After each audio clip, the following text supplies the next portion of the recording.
Silence! Silence! I must not fear. Fear is the mind killer. Fear is the little death that brings total obliteration. I will face my fear. I permit it to pass over me and through me.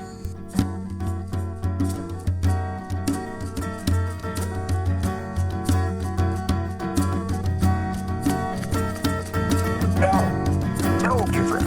Only different in your mind. There is no time now for grief.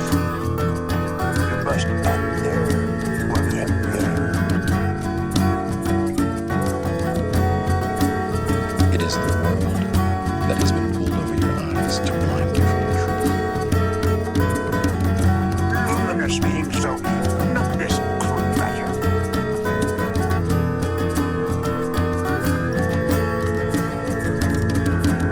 Life is choice. You can choose to be a victim or anything else you'd like to be. Well, how would we start? There is no starting or stopping. Only doing.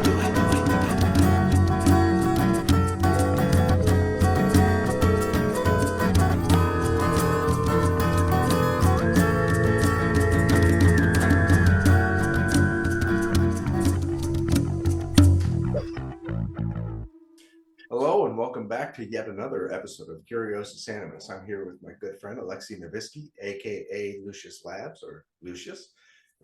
Introduce yourself, my friend. Yeah, my name's Alexei Novitzky. The introduction could be quite long, but I'll try to keep it short. Born in Cape Town, South Africa, moved to Oklahoma when I was 2. Moved to Florida when I was 6, and then basically got my undergrad in astrophysics, physics, planetary science, and astronomy, master's in mechanical engineering, and a lifelong practitioner of meditation. So there you go. I have, pardon the echo, folks, by the way. I'm in a new location. Things will be changing, and this will all be reconciled shortly within quick order.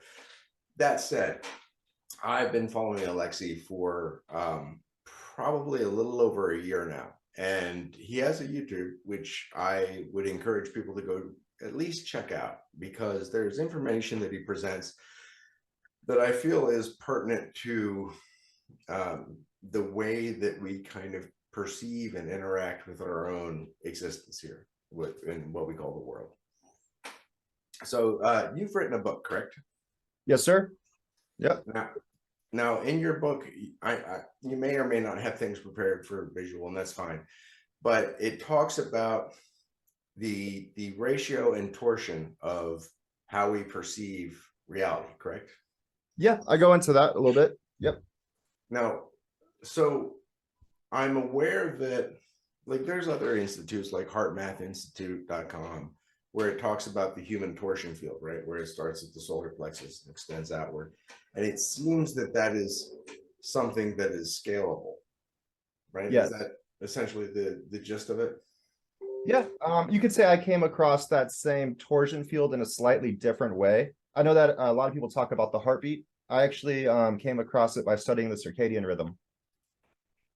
That's another cool system. So as a lot of people can appreciate, when the sun breaks the horizon in the morning and you start receiving that light from it, oftentimes you'll wake up from it. If you are in shall we say, like a natural kind of rhythm with your body, like relatively healthy eating and being exposed to light during the day, you start to get tired when the sun goes down. The circadian rhythm is the body's way of actuating being awake and sleepy through serotonin and melatonin, correct? Yep. In a physical sense, right? That's exactly what's happening. Yep. Ooh, what's in a non-physical sense? You want to get into that a little bit?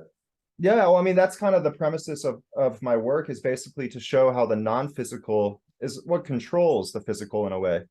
And so when it comes to the body and science and stuff, I think we're kind of limited to the material world. And so that basically is why we're so caught up on the melatonin or DMT or things of that nature. But that all starts from that primary vortex, the one that actually, is in your heart, it's in your breath, it's in the hydrogen atom, it's in all aspects of creation itself. And so how does that actually cause the rising and falling of the circadian rhythm is more what I like to think about. So that's cool, because I can appreciate that what we call matter or most people would call just the world, right? So where we exist, if you go down, you start looking at cells, and you go down beyond the subcell, and you start looking at quantum, like quarks and whatnot.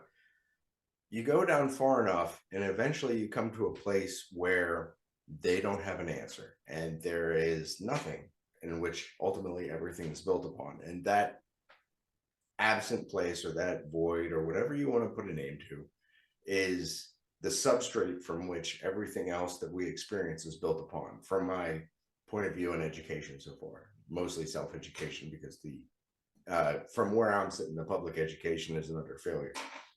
So no worries. What I was gonna say is, well, I think one aspect that might help a lot of people kind of get a better grasp on it would be to understand that it's all of physical creation, everything that we perceive to be matter, is basically constructed in our brains. So when it comes to what is matter from a physics or from a creation standpoint of view, it's basically little curls of fluid, of space-time curling around like little vortices. And our brains are able to harmonize with it when it enters our dimension of space-time. And so there's this, you could say there's this constant illumination of matter from the raw spirit of creation, kind of always drifting inwards towards the center of time. And when it hits our layer, it kind of illuminates it and lights it up. And so matter is only matter to us within our dimension and our perception of the physical realm. I mean, even I think Tesla says it best, like everything is vibration and frequency, right? If you want to understand the universe, study vibration and frequency. And so there really is no matter. It's more just a relative, there is matter, obviously, like we live in a 4-dimensional environment, but like what is matter? Well, it's a relative frequency. And so all of the earth, all of the matter on the earth, including our bodies, you can think of it as just like a spiral of energy rotating about the center. There really is no matter, there's just energetic relationships. And all of that flow, all that turbulent fluid is also orbiting the center of the sun. It's orbiting the center of a galaxy. And so there ends up being a layering of these turbulent flows when it comes to our perception. So without the mathematics background, like I'm sure a lot of people are familiar with the Fibonacci sequence, with that curl and the ratios that are involved in that. So when you're talking about, so I encourage to our listeners to look into the electromagnetic spectrum and how we're only perceiving a very, very small segment of that, right? And so I guess that the energies and vibrations are passing through what we're capable of perceiving with our biological sensory organs, right? So I've discussed before in previous episodes how the extramission theory of, oh Lord, I'm slipping his name, and that's a failure on my end. Euclidean, Euclidus, he had an extramission theory with the eyes, and there is a electrical extramission that is detectable within 2 millimeters of the eye. And furthermore, the ear also emits its own tone through the conchlea as the hairs are always vibrating. So we have this constant give and take with our brains and our surrounding environment. So beyond that, the mind is only kind of capable of perceiving. 1 second, please. Sorry. Yes, sir. Absolutely. Let me hit pause real quick. We're right back after a brief hiatus. So the human brain is in a state constantly where the mechanics that we have to interpret the senses of our immediate environment are essentially, according to a neuroscientist that I have followed on TED Talks, talks about how we are hallucinating our reality all the time, right? The eyes are only capable of receiving a bandwidth that is so big of the electromagnetic spectrum. The ear is in the same mechanism. However, the body in itself is able to receive information through what I suspect is field interferometry, where the electrical discharge of the environment is to be able to be perceived through other senses, or if the sixth sense is people call.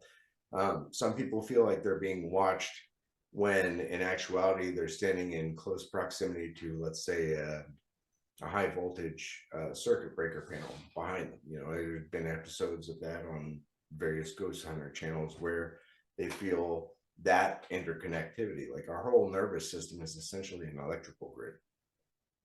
So with things coming and going throughout our perceivable reality, with that curl, is it coming from a higher place into a lower place, or a lower place into a higher place from your perspective? Like, what is The the interaction? Yeah, okay, so the interaction there would be as far as our perception of it, that's coming from both. It's coming from the inside and the outside, because our hard to see, but basically our perceptions of the now moment are a creation of one half past and one half future, and all of that is a relative motion. And so you have half of our creation is a relative motion towards the future, and half of it is a relative creation towards the past. And so when you start talking about Einstein's theory of relativity, and you consider time dilations and Lorentz contractions, you see that the future is actually in a more compressed state than the past. When it comes to the fluid that we're actually traveling through, the entire universe is traveling through a fluid as well. And so when it comes to traveling through that, you get one half past, one half future, they overlap to create a now moment. And I think I have a drawing in this book I could actually share real quick that'll show what I'm talking about. Please do. Yeah, because ultimately, what came first, the chicken or the egg? You know, the same question could be asked for a conscious experience within time. And science basically says that humans evolved on Earth, right? I mean, I'm going with it. And so basically our senses are tuned to flows of space-time that already existed before we started to evolve. And so theoretically, how could you get all the sensations of matter, light, and sound with one motion through one fluid? And this is the solution that I came up with. And it seems actually super logical. And so if you imagine our entire universe is orbiting a greater structure, so you could say that this is the center of all time right here, like a singularity. And if we're orbiting around, we'll have a relative motion to the fluid we're experiencing. So if you go to this drawing, you see that half of the matter, because it's almost like you're in a gravitron. All right, this might be an easier way to put it. So you're in a gravitron, you're stuck against the wall. Half of everything is being crunched to you, and half of everything is being stretched away.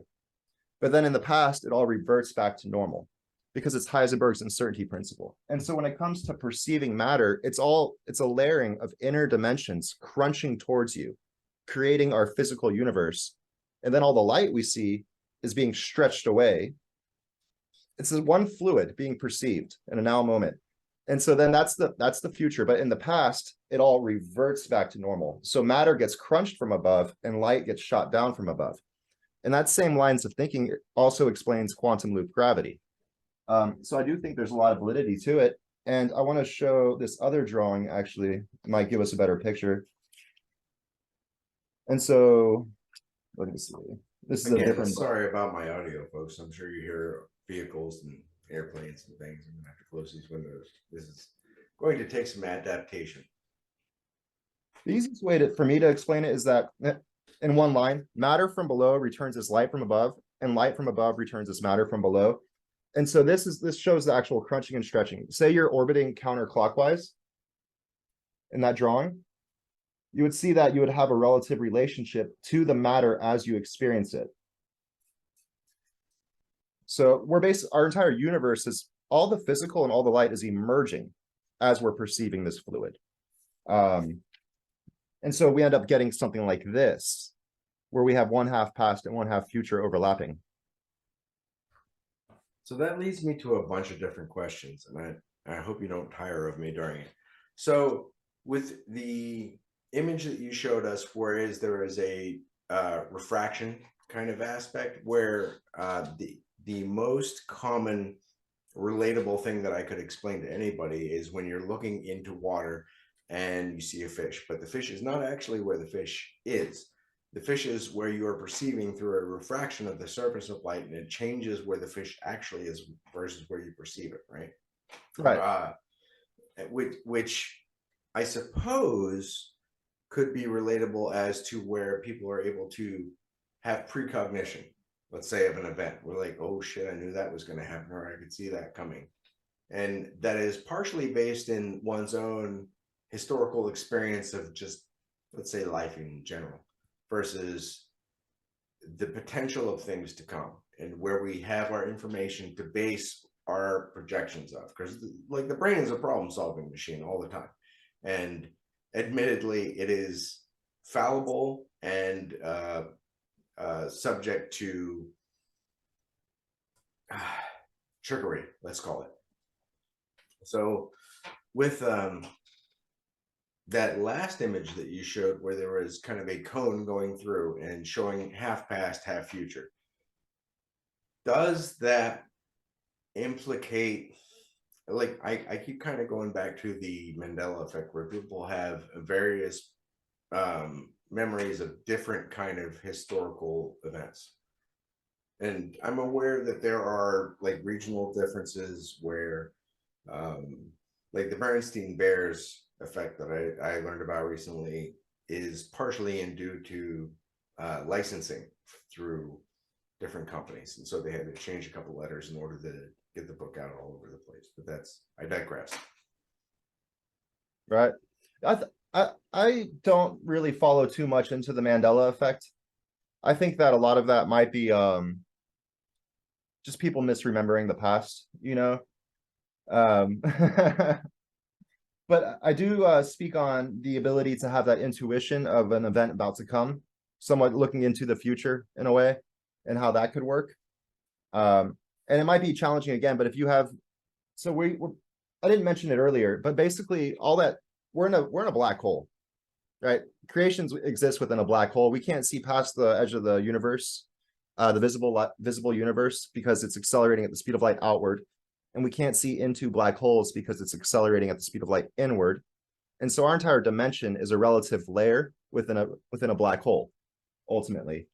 And so this raw prana, the raw chi of creation, is constantly drifting inwards. And so there's different, I'm not going to call them simulations, but there's different information matrices that exist at different distances, different shells of this black hole. And so when you look at this drawing here, basically one way to describe it is you have the raw prana, the raw chi of creation, drifting inward, and then you have the different dimensional layers.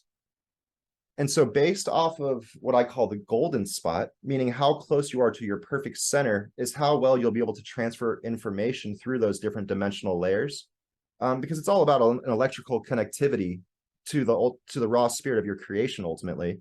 And so basically when you get filled with like delusions, like ego, like things like I want or don't want or assume or expect, you start to solidify a posture. And so instead of being perfectly focused naturally by the universe itself, you're being perfectly focused, and then you have your wants and don't wants causing you to pace about that perfect electrical connection. And so by removing those different spirals that you create through the pacing motions of your life, it actually brings you back to center, to where you can actually receive information from all the different densities of creation. And at that point, that's when you'll be able to see in my opinion, right? That's where you'll be able to see slightly into the future and also into the past, and also connect to your past and future lives. That's why I speak a lot about the golden spot, because I feel like that was something I was shown when I was like 10 years old in a very, very vivid meditation. And so when it comes to my ability to meditate and do all those kinds of things, it has everything to do with the golden spot.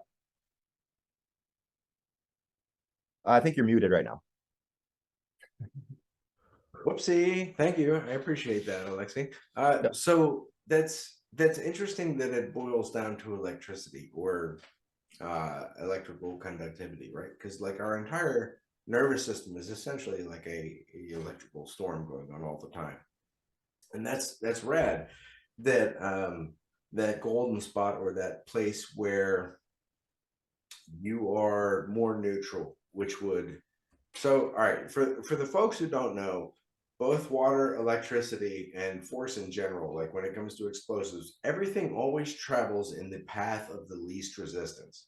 So if you are not predisposed to think I'm this, I'm that, I'm here, I'm there, you would be in a more, as Bruce Lee put it, being like water. You're in a liquid fluid state wherein you are not super rigid about the positions that you hold all the time.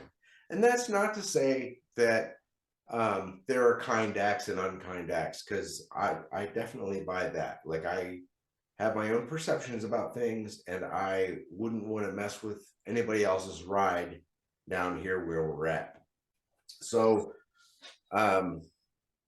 with the path of least resistance, when you say that I am, all right, let's say that I choose to identify as a light worker, right? And like, everything's love and light. Well, that means that you're restricting the ability to receive the information from places where things are not quite so love and light, because for me, in my experience currently, there everything is not so black and white. There's not good and bad. Everything is kind of shades of gray, but there is indeed, like Alexei's image, a wavelength.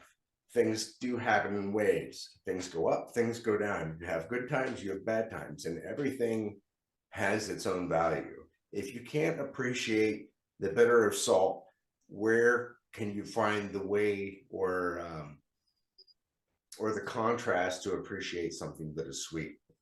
You know what I mean? Like, everything does tend to go up and down and have waves, from where I've been so far, sir. Definitely. The reason why I'm like staring down, I'm trying to find a very specific line from my books right now. And it talks about the path of least resistance, and how not only is there one naturally by the universe itself, but then there's also one that's created by the mental distortions of all the people and all the beings of free will and choice on the planet. Because they all walk around with their assumptions, their wants, don't wants, assumptions and expectations that are constantly rippling outwards from them.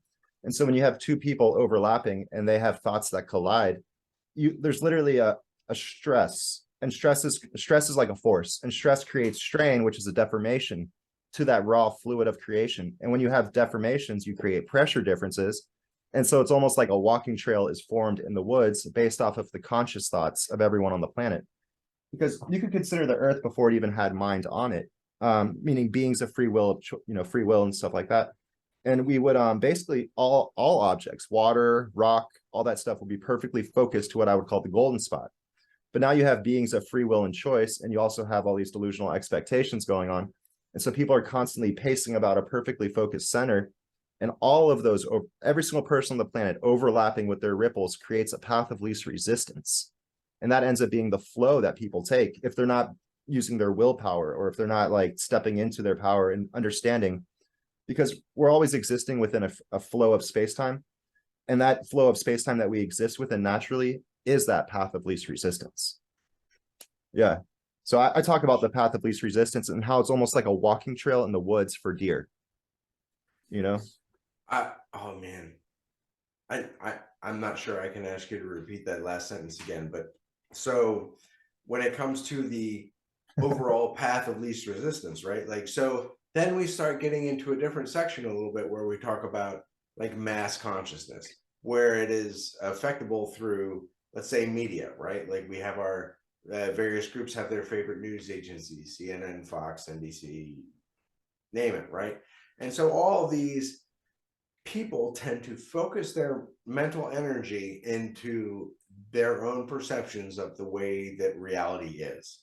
And that in turn creates their own dynamic, right? And so that has to overall affect the way that everybody is. And is that then a question of who can affect the most amount of consciousness overall to steer things the way they want to go?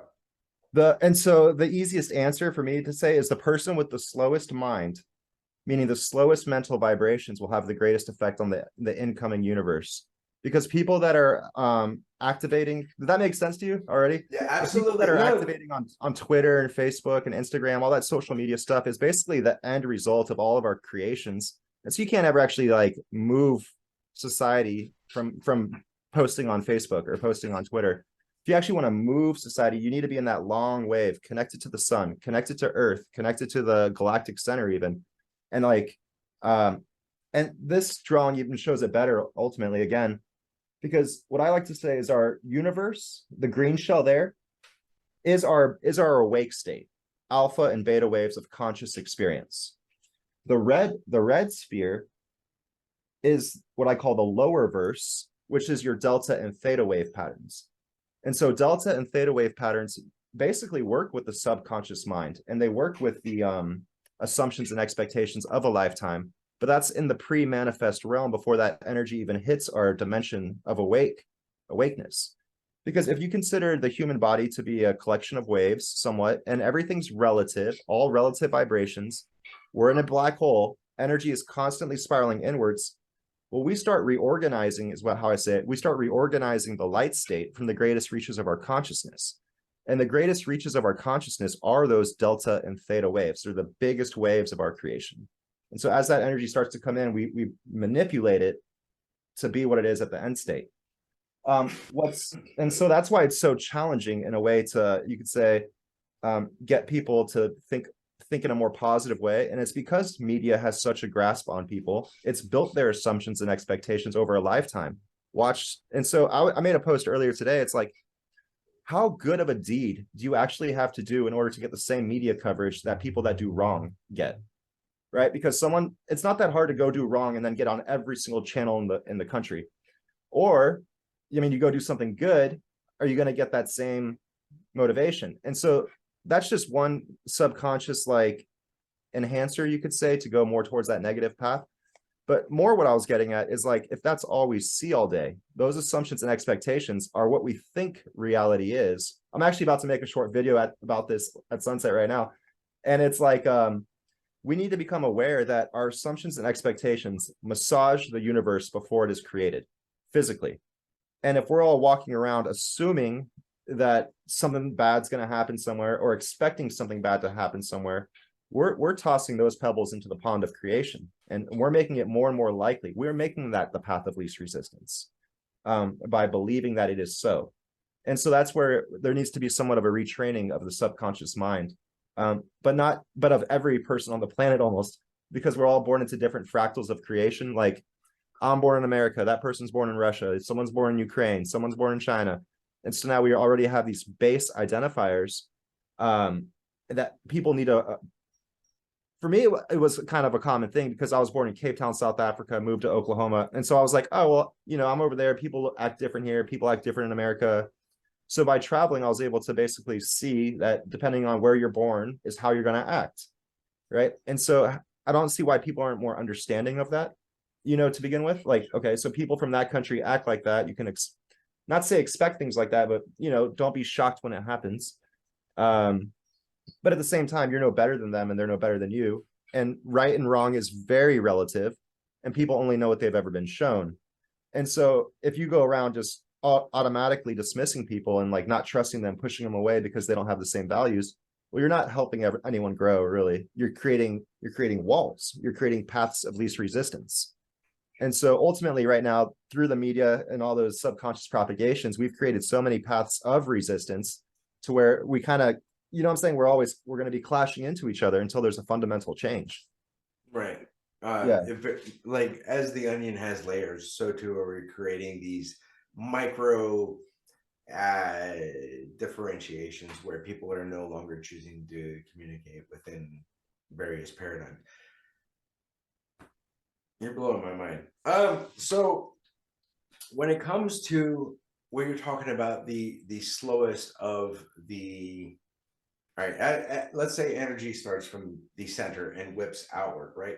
And so you're only able to move fast as the least or the slowest attachment to that chain. So what I just want to correct something real quick. So the physical that we experience emerges from the primary vortex of creation. And so you can imagine a primary vortex of creation, and then we have our like 7 chakra points that are basically an overlapping of different waves within it.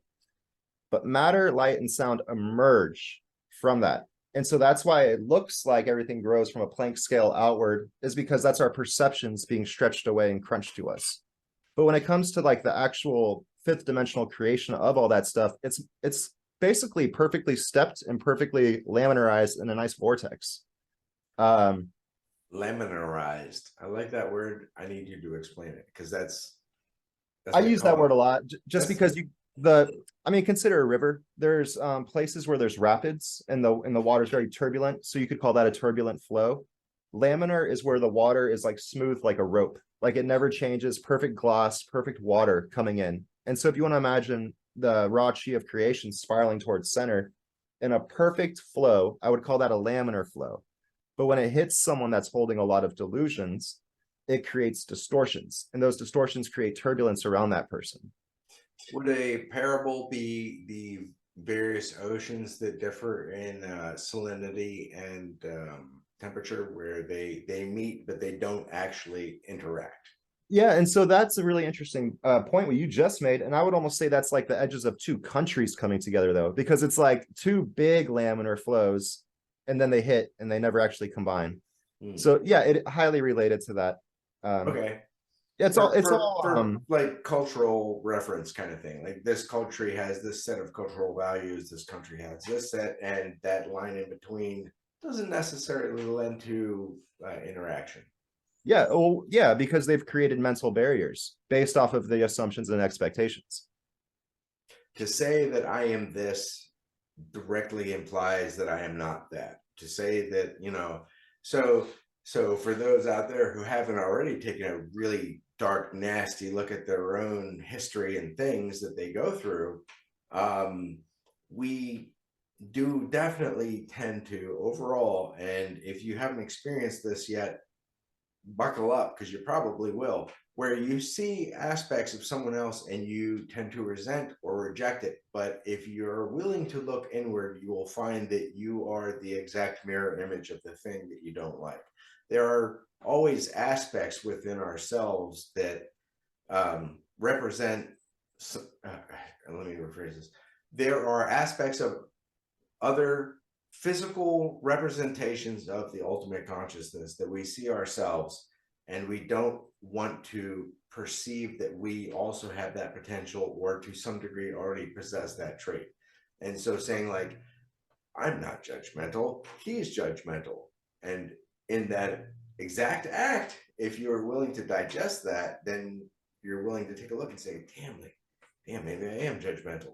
And so like I like to use politicians because they're so polarizing, you know what I mean? So like, to say like, oh, I hate Trump but I like Biden, or vice versa, they're neither of them are without flaw to some degree, because they are so polarizing, you know what I mean? Definitely. And I definitely see the reflection aspect when it comes to like what I call ego, pushing ego or something of that nature. Like the second you're like, oh, that person's a this. Well, now look at yourself when you're doing that. Look at objectively, look at yourself from a bird's eye view. What do you look like while you're calling that person a name? You're kind of coming across as that thing you're probably just called that person. And so that's why it's sometimes it's best to not interact with people, right? If they're caught up in a very destructive like behavior, sometimes it's best to not be involved. I see a lot on Twitter and a lot on social media, like just people going at it back and forth, back and forth, back and forth. The second I start commenting on that, man, that's a bad day. Like, avoid it, in my opinion. I would agree. Not just because of the nature of trying to project your own inner reality on other people, but also by commenting, you're opening yourself up to the projections and interpretations of other people. So like, not that it's not good to have outside perspectives on your own stuff, but some people are so wrapped up into the what they are and what they aren't, that they're willing to put a whole lot of things that they have built up over time onto you. Well, and that's where I feel like one of the problems is, in a way, with the modern media and the modern movements, you could say propaganda movements, because people are trying to identify as these things. And I'm trying to be careful how I speak here, because there's a couple certain movements, I'm pretty sure people are aware of them. And it's like, well, how do I identify? And it's like, well, they've taught you, now identify as this, identify as this, identify as this. And so it gets layered and layered and layered until this person is basically so fractaled outward that they can't actually really properly interact with humanity. And that happens in all different aspects and all different regards. And so when people have been asked, like you asked me in the beginning of the show, introduce myself. And I was pretty reluctant to do that when I had that conversation with Elizondo and Artisan Tony and Chris Lato. Before we even started, Artisan Tony was trying to define me. He was like, and Lucius is and I just basically cut him off, and I was just like, human. I am human on Earth. Done. If you want me to identify myself, then that's what I'll do. I am a human on the planet Earth. That's where I'm at, and that's kind of what I'm doing right now. Like, to the best of my abilities, because the human experience is frankly fucking vast, right? Like I by the way, I'm pro profanity on this cast. So like it's 18 and up. Like I'm not trying to, outside of different topics, I'm not. So so yes. So the human experience is so vast. And to say that there are only one set of parameters that define a human being or makes them good or bad it's poppycock, it's crackerjack, it's fucking nonsense. Because the entire experience overall is the only thing that we're going to take with us when this flesh and bone perishes, right? So it all goes back somewhere else, and that's where I'm at with it. So we can all get addicted to whatever we want. You can get addicted to drugs, you can get addicted to the opposite sex or interactions with the opposite sex or same sex for that matter, for whatever whatever you're into. Yeah, generating finances, control, power, being on the receiving end of power. Like there's this whole spectrum of opportunities to experience that ultimately don't stay here. Everything goes somewhere else after this, from what we call time expires, right? So we have a certain amount of perceivable time here, and after that, everything that we've done, collected, experienced, felt, perceived, goes elsewhere. And where that is, I can't say. I can speculate, but that I guess that's not what folks are here for. Well, I mean, at the end of the day, I don't think any math or science will ever be able to answer the question, because you'll need some type of what I call a death sail, right? Like a boat that goes into the afterlife if you ever want to truly believe or truly prove scientifically all that stuff. But from my understanding, there's reincarnations, and there's that spiral of inward drifting energy that always exists. And so there's versions of yourself that exist more outward and versions of yourself that exist more inward. And the true you is the one that exists throughout all of time, all those different dimensional layers. And that's why this physical realm that we're experiencing right now is just one of the waves that come in and out.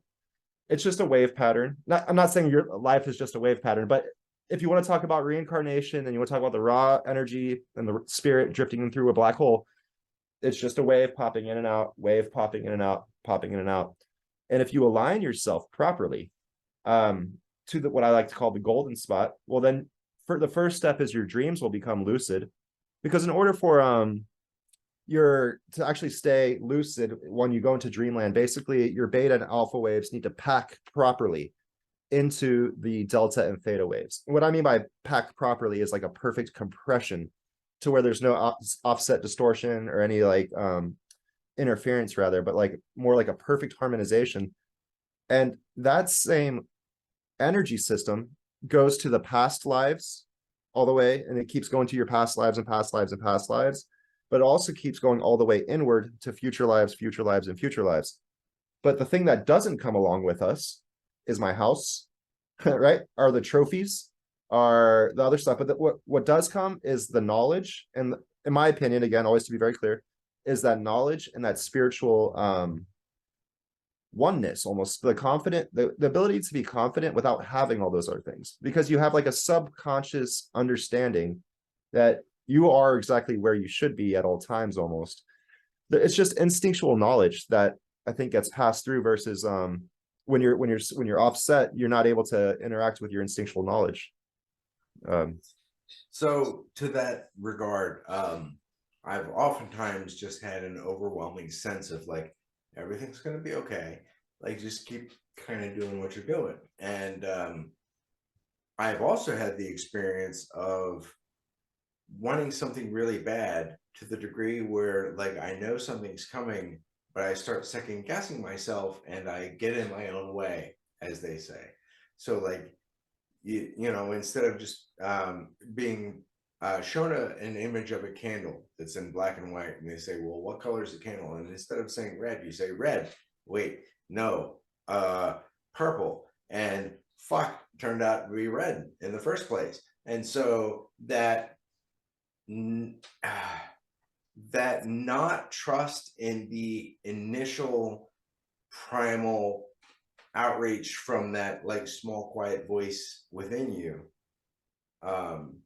trying to second guess yourself and using your half past to do a better judgment of the half future, because you don't have that whole past. You can't, I don't know, I'm reaching a little bit, but I think you know where I'm going.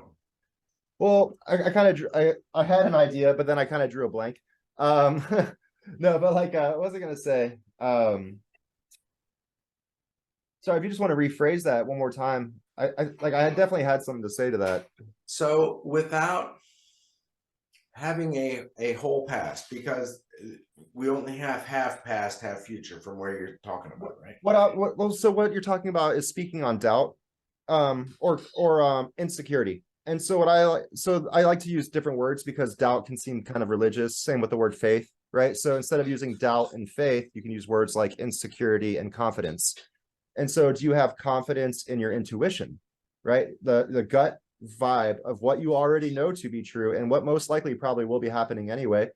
Or do you suffer some type of doubt? And I don't necessarily think it is kind of from your past, but more of the physical past of this current life, to where we've been filled with like different thought processes from media.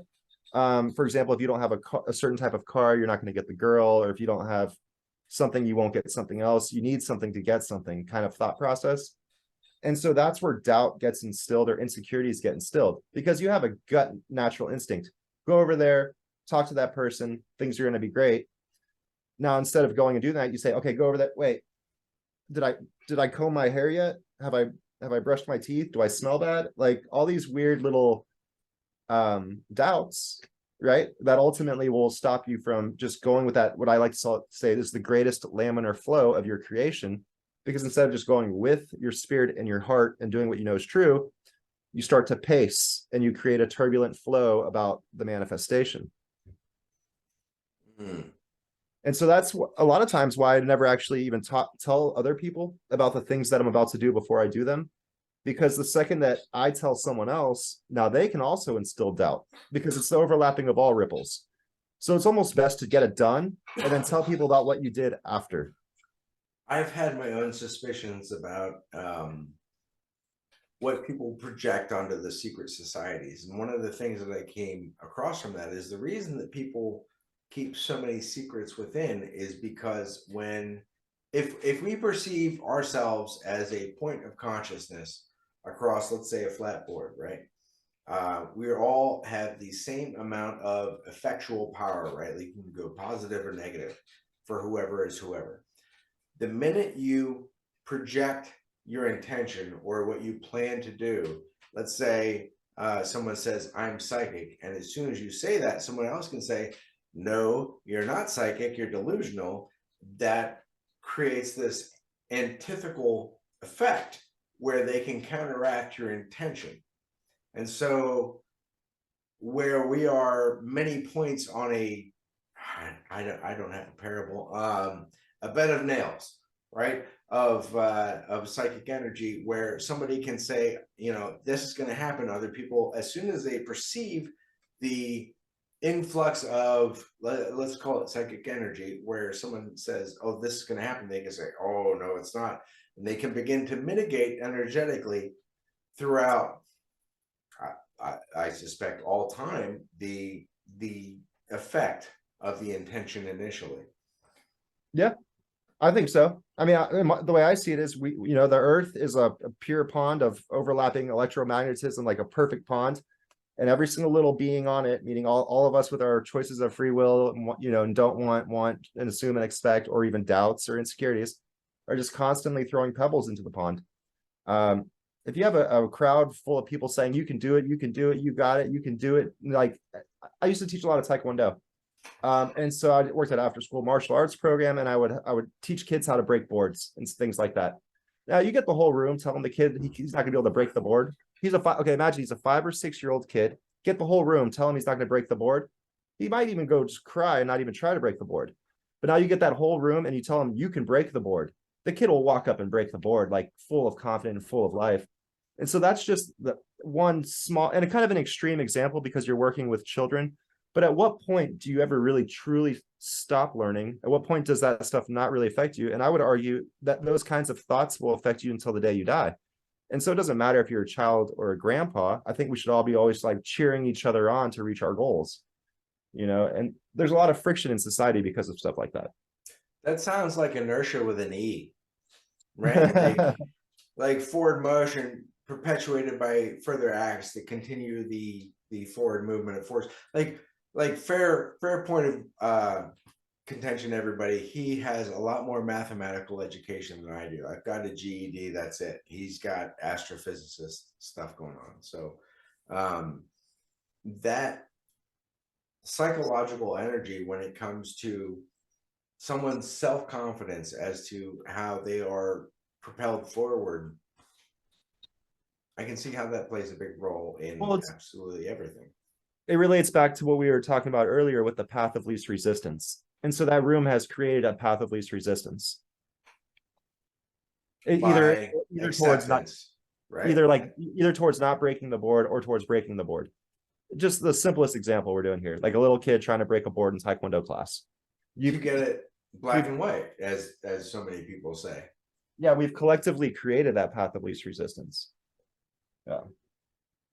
Through our own individual perception of the most likely outcome, or through just trying to be part of the crowd and then presenting a positive affirmation, right? Affirmations are huge. Yeah. I recall having a conversation with you in the past where affirmations are kind of identifiers, and I did a little self-work on that also, to the degree of saying like, oh, let's say I am loving, I am kind. That means that I am not the antithesis of it, right?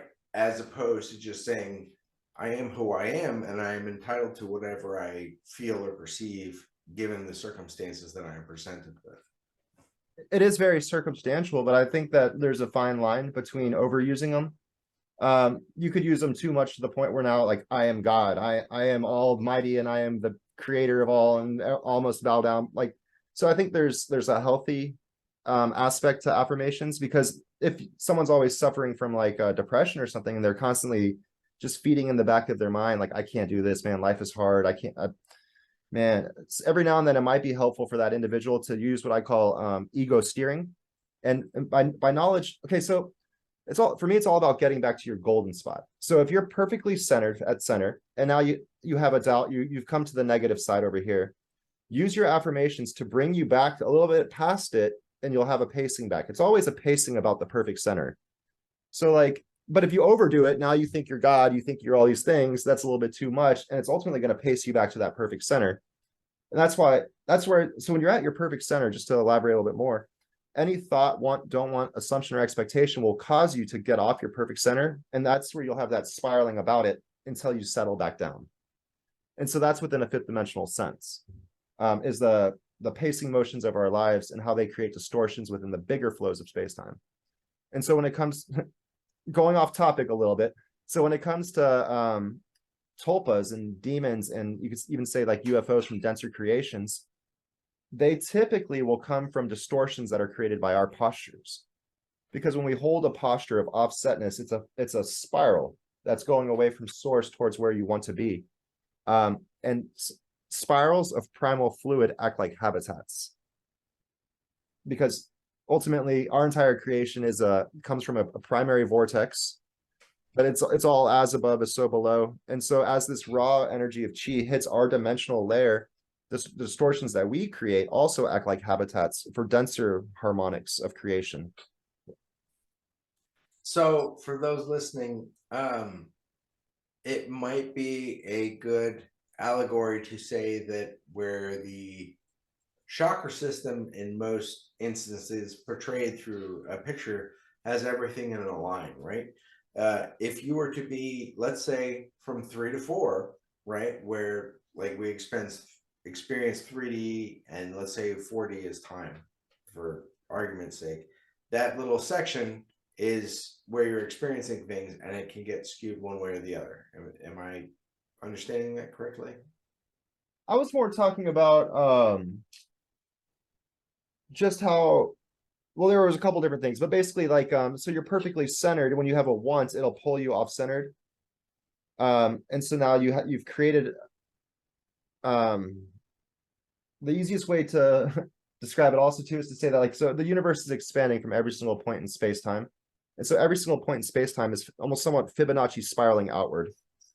And when you are off center, you basically shoot off into one of those and you're creating a bigger spiral of primal spatial fluid. But that's where I was saying that those primal, those spirals that we create based off of our pacing motions act like habitats for denser beings to evolve within. Because everything doesn't evolve at the same rate, and you can only move as fast as the slowest link in the chain.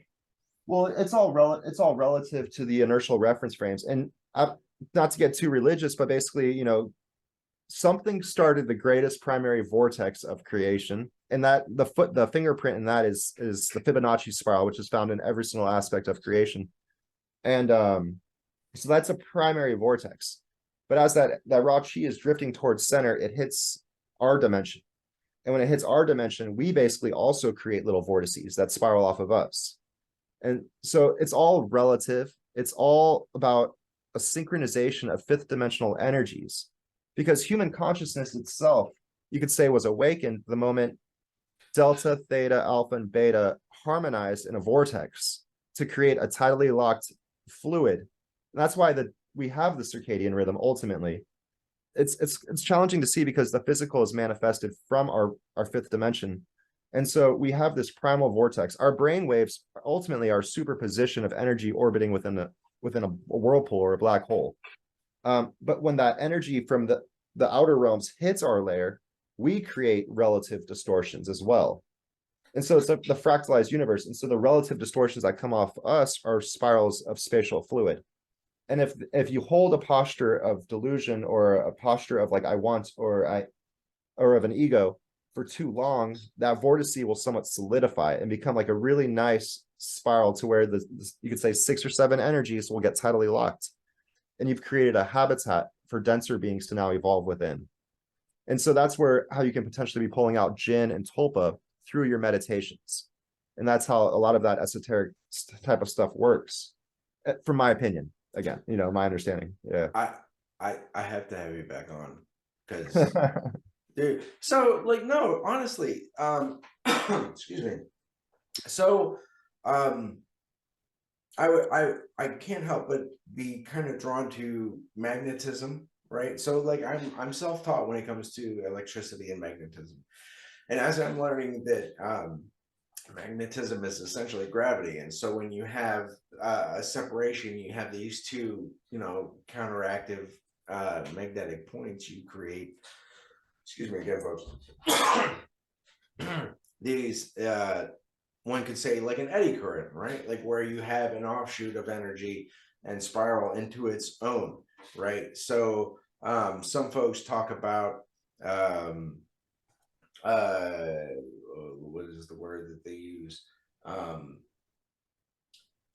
Cultures that offshoot or something to that effect, where people say, I don't know, some folks reference the Nazis and kind of doing their own thing, going off and like a breakaway civilization.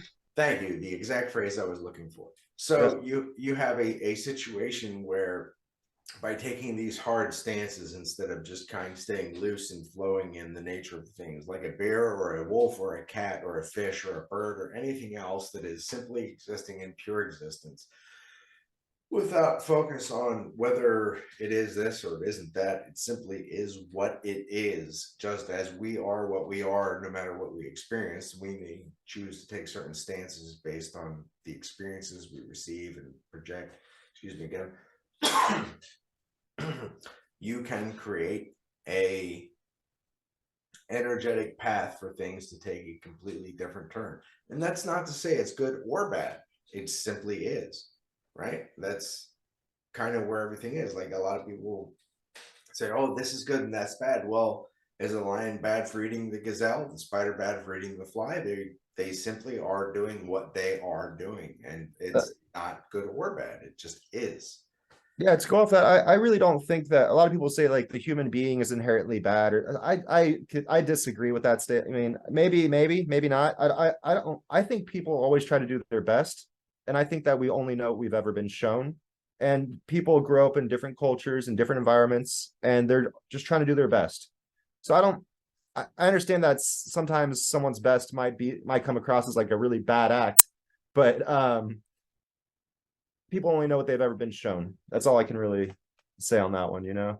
That's something that's very scalable. I mean, you could have let's say for argument's sake, a very traditional, quasi-religious contemporary upbringing where you're relatively neutral, and you could also have a very extreme positive negative, if you're not first, you're last, kind of upbringing wherein failure is unacceptable and success by any means is the norm. You then have two different completely perspectives on reality, and thereon and thereforth and ad nauseum, moving outwards. And that's just in our perceivable reality. It goes, according to Alexei here, up and down from there. So like there are denser, slower forms and more advanced forms. Boy, that is a lot to take in. That is very kind of a fun Well, one for me. that's how it gets into the whole UFO thing, is because we're only perceiving the universe, which is our alpha and beta and slow gamma states of brain harmony.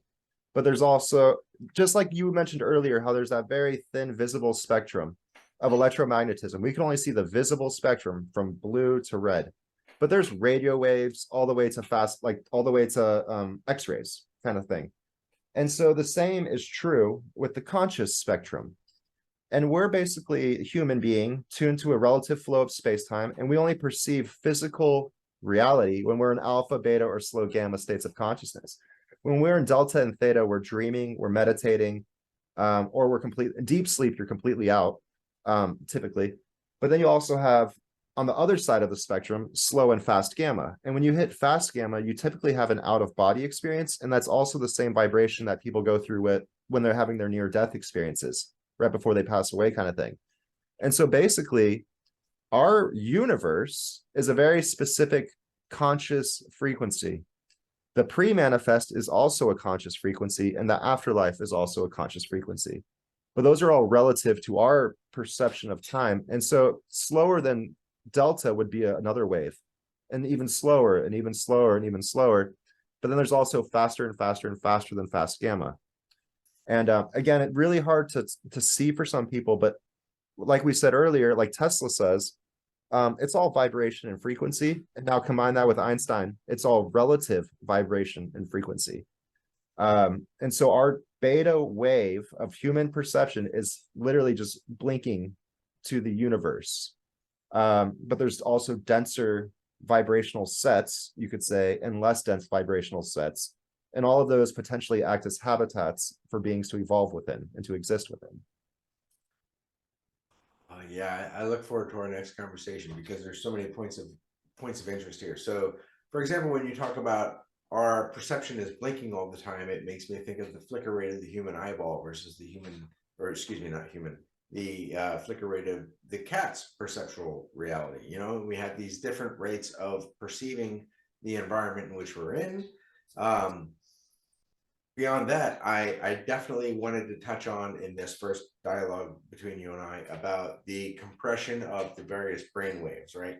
Because I know that they are all related to the Schumann resonance, even though that is not, from what I have heard, detectable on land at this point because of all the frequential interferometry that's going on from different stuff. But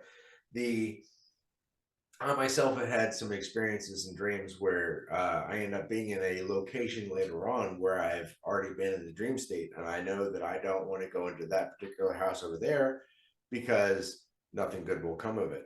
So I, go on about my business. And I'm sure a lot of people have had those kinds of experiences where that slowest rate is able to or be interpreted by our brain through other frequencies or phases where we can communicate that information from different locales. Definitely. I've got about 5 minutes left. And so I wanted to just kind of end on this, maybe not end on this, but just to bring up this thought, because you were talking about the snapshot rate and how it compresses. So what's really interesting is that the average human basically takes a snapshot of reality like 60 times in a second. During extreme stress, we can take maybe 500 frames in a second. But during extreme stress, we're at like a fast gamma where you have an adrenaline rush going on. But when it comes to our typical standing way, so 60 snapshots in a second. So the time would be 1/60th of a second. The speed of light itself is 3 times 10 to the 8 meters per second. When you put those two together, you get a radius of 5 times 10 to the 6 meters, 500,000 meters. When you make the diameter, you get a 5 million meters, or sorry, a 1 times 10 to the 7 meter sphere, basically. And so so that's like our conscious snapshot in relationship to the speed of light. So how far light can actually move in between each one of our pictures that we're taking, just naturally, based off of brainwave, conscious snapshot, and speed of light. Now, and that's in our physical creation, right? And so that number ends up being 1 times 10 to the 7 meters. When you start to consider orbits of frequencies within a black hole, basically the delta wave is the longest wave of our creation. And when you are the longest wave of our creation, and you say it's orbiting the center of a black hole at 1.25 hertz, meaning so like 1.25 seconds is the rotation there. Or sorry, it's less than that, but you get what I'm saying. So you're rotating at a very specific moment, and you have A, meaning acceleration equal to V squared over R. A is equal to the speed of light. You then basically can do some like simple math to see what diameter you would need to contain a delta wave. And it's almost like it actually matches perfectly to be 1.05 times 10 to the 7 meters, whereas that other number was 1 times 10 to the 7 meters. And so when it comes to the fifth dimension and how big is our consciousness, it's basically a 1 times 10 to the 7 meter sphere that exists around your perfect center. And so now you have these different shells of your ability to interact with the universe as that raw chi is drifting inwards. So the delta wave is that longest wave of creation, touches all that raw chi before it hits your theta wave, which is the second wave of creation, then alpha, and then beta, and then slow gamma, and then fast gamma. So ultimately, our subconscious minds are guiding that pre-manifest realm. And that's, if you wanted to think about mathematical proof, that would be one that just basically shows that our conscious snapshot is 100% related to the delta wave, based on rotations, speed of light, and compression factor. You've baffled, befuddled, and confounded me with your mathematics, sir. However, being the intuitionistic individual that I am, I can appreciate everything you said. As the more that we are presenting information to our subconscious, that subconscious, which actually has the direct connection to what is coming next in our reality is coming up, will generate that, right? So, well, yeah, I mean, like all evolved senses are secondary to primary flows of space-time. And just like the eyes are tuned to certain frequencies, so is the brain. But our physical reality is only those alpha beta waves. And so those longer waves are delta and theta. The shorter waves are slow and fast gamma. I mean, I don't mind if anyone has a rebuttal, I don't mind speaking on it with them. It would be a technology I'm working on designing right now is an interdimensional telescope, because once that's built, then all this, you could say, some people might call this philosophy at this time.